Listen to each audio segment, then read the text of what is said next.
Welcome to Life 100 Podcast. I am Rosie and it's great to be with you again.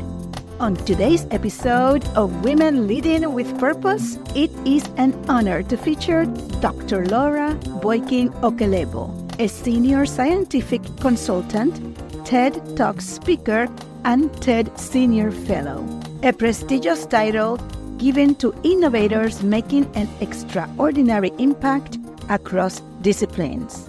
She is the founder of the Cassava Virus Action Project and was awarded the Gifted Citizen Prize at the Ciudad de las Ideas Festival.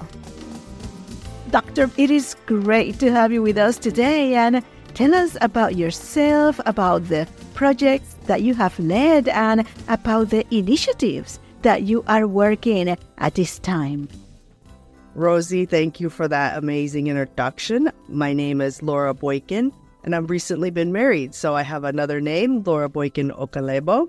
I'm a scientist, and I am most interested in two things: diversity, equity, and inclusion in the science fields. I think it's very important, and I know how powerful it is when that happens. You can solve the world's toughest challenges, and the challenge I'm most interested in studying is food security, or people having enough food to eat. I just really feel like in 2024, people should not be hungry, and they are. And I studied computers and DNA and genetics for a long time, and I just thought, well, it's what I have to offer the world, and so let me see if I can solve any part of food insecurity. And so I've worked in collaboration with many scientists in East Africa to help them help their farmers feed their families. So that is me.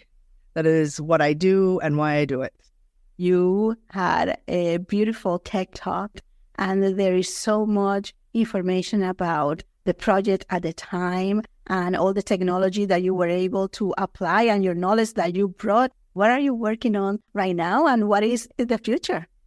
It's interesting because the TED Talk came out in 2019, and at that time, December 2019, I left academia. I left the University of Western Australia, and I was working on our not-for-profit called the Cassava Virus Action Project. And in March of 2020, I moved to Uganda. And we all know what was happening in March of 2020. COVID was absolutely raging. And turns out I actually got COVID in Uganda, which was not an enjoyable situation. So the plans when the TED Talk came out were to scale our work to a lot of farmers. But as we know, the world had other plans. And COVID changed a lot of different things for me. So in March of 2020, we were working on engaging with other farmers and other different technology groups that were also interested in increasing food production in East Africa.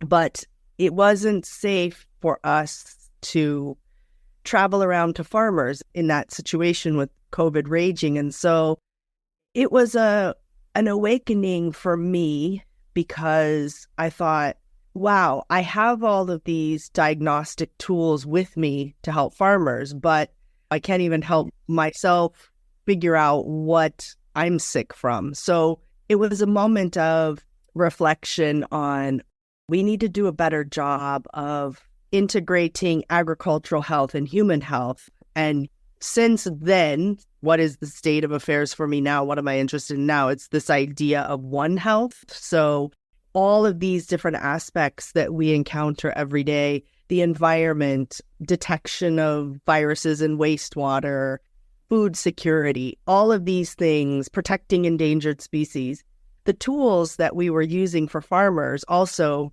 fit in this One Health idea. And so I'm really interested in working to bridge the gap between the agricultural sector and the health sector around technology. I shouldn't have been stuck in Uganda with all of the supplies to help farmers when I couldn't even help myself. So starting to figure out ways of devising projects more inclusively.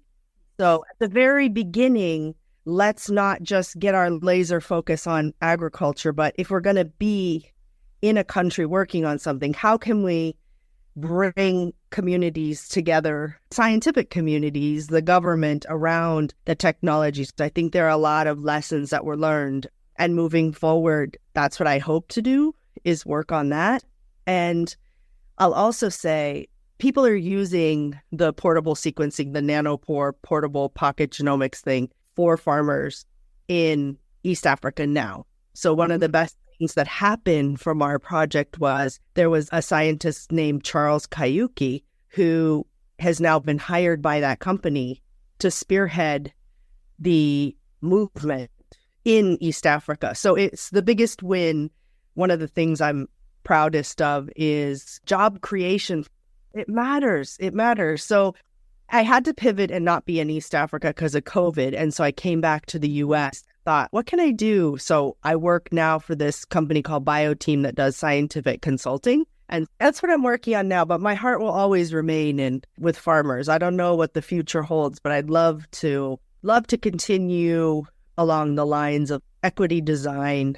And I think science needs to have equity design in it as well, just built into the projects. And I'd love to find more ways to make that the gold standard versus the afterthought. Absolutely, because inclusion, when they design and when they devise these methods, is thinking about the entire population, not just a segment. So we have seen the result of what you have done with the cassava. And now that you've mentioned creating opportunities for the people, and this is something that is going to be long-lasting for someone who is either starting in this field, who is in this field, or maybe needs to pivot and try something new. What words of encouragement you have? I think that encouraging people to pivot or keep trying, I think that being a woman in science is hard, and being a woman of color in science is probably, the mountain is very steep to climb. And we just have to recognize that that's it. But for me, I just thought, keep going and doing what I love to do.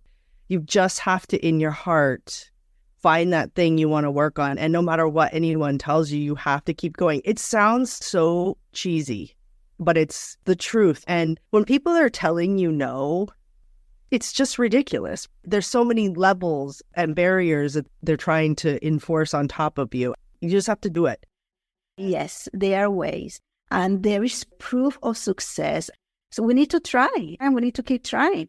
I am so inspired because you have done it and you continue to do it. You continue to evolve. And I love that because things change and we need to adapt and we need to embrace that change. If we don't embrace the change, then we will become eventually one of those people who constantly is going to say no, because we're going to be very set in our ways and we need to be open to what is possible. I'm so inspired by you and how people can get in touch with you if they have any more questions or if they want to learn more about your project. I'm on Instagram. Yes. We have a webpage for the project called the Cassava Virus Action Project. Yes. People can email lboykin@mac.com. We can put that out there. Anyone can email me anytime. Anybody that wants to know about the work that we're doing or have done, or just general questions, or they need a pep talk from me to keep going in science, anytime. I am here for pep talks. I'm 100% accessible. Thank you so much for sharing your knowledge. And I'm looking forward to what is in the future for you, for the project, and everything that you do.